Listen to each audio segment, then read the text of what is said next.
നായികമാരെ സംബന്ധിച്ച് സിനിമാ മേഖലയിൽ അധികനാൾ നിലനിൽപ്പുണ്ടാവില്ല. പുതിയൊരു നായിക വരുന്നതും വരെയാണ് മറ്റൊരു നായികയുടെ താരമൂല്യം. പഠനത്തിനു ശേഷവും വിവാഹത്തിനു മുൻപുമുള്ള ചെറിയ കാലയളവാണ് നായികമാർ സിനിമയിൽ നിലനിൽക്കുന്നത്. അതും കഴിഞ്ഞു നിൽക്കുന്നതെങ്കിൽ കഴിവും ഭാഗ്യവും വേണം. അക്കാര്യത്തിൽ നടി ഭാവന മുൻനിരയിലാണ്. 15 വർഷത്തോളമായി സിനിമാ ലോകത്ത് നിറഞ്ഞു നിൽക്കുന്ന ഭാവന മലയാളത്തിനു പുറമെ തമിഴ്, തെലുങ്കു, കന്നഡ ചിത്രങ്ങളിലും വിജയം നേടി.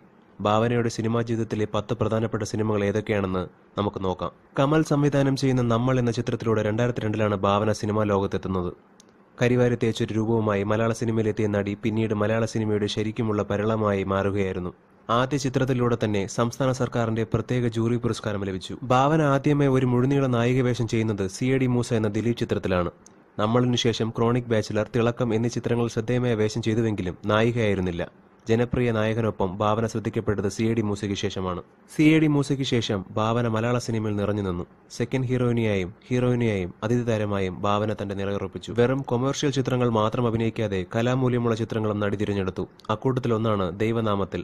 സംസ്ഥാന സർക്കാരിന്റെ മികച്ച രണ്ടാമത്തെ നടിക്കുള്ള പുരസ്കാരം ഈ ചിത്രത്തിലൂടെ ഭാവനയെ തേടിയെത്തി. ഒത്തിരി ചിത്രങ്ങളിൽ ഭാവന സെക്കൻഡ് ഹീറോയിനായി എത്തിയിട്ടുണ്ട്. സ്വപ്നക്കൂട്, അമൃതം, ചതിക്കാത്ത ചന്തു തുടങ്ങിയ അത്തരം ചിത്രങ്ങളിൽ ഏറ്റവും ജനപ്രിയ വേഷം ചാന്ത് പൊട്ടുന്ന ചിത്രത്തിലെ റോസിയാണ്. കരിയറിന്റെ തുടക്കത്തിൽ തന്നെ മമ്മൂട്ടിയുടെ സഹോദരിയായി അഭിനയിക്കാനുള്ള അവസരം ഭാവനയ്ക്ക് ലഭിച്ചിരുന്നു. തുടർന്ന് ദിലീപ്, പൃഥ്വിരാജ്, കുഞ്ചാക്കോ ബോബൻ, നരേൻ, ജയസൂര്യ, ജിഷ്ണു തുടങ്ങിയവർക്കൊപ്പമൊക്കെ അഭിനയിച്ച ഭാവന ആദ്യമേ മോഹൻലാലിന്റെ നായികയെത്തിയത് നരൻ എന്ന ചിത്രത്തിലൂടെയാണ്. ഭാവനയുടെ ആദ്യ തമിഴ് ചിത്രമായിരുന്നു ചിത്രം പേസുതടി.